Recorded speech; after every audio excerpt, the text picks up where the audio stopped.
Čaute všichni, Honza z e-shopu mobilnirežisér.cz. Dneska jsem si tady s sebou do lanového centra vzal na testování novou Instu X4, takže pojďte se podívat, co z toho leze.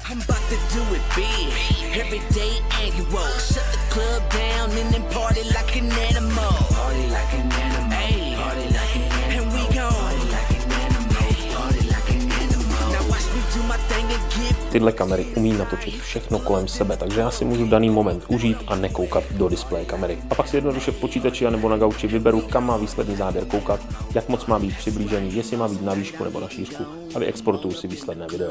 Můžete si sestříhat několik pohledů, jako byste těch kamer měli 5, můžete také sledovat libovolný objekt nebo kameru nechat automaticky sledovat vás. To vše poprvé v historii až v 8K rozlišení, 72 megapixelové 360 fotky, o 60% delší výdrž baterie, ochranné čočky v balení a mnoho dalšího. Pokud o ní máte také zájem, hledejte už u nás v e-shopu číslo 9910, kde vám přidáme i neviditelnou selfie zdarma.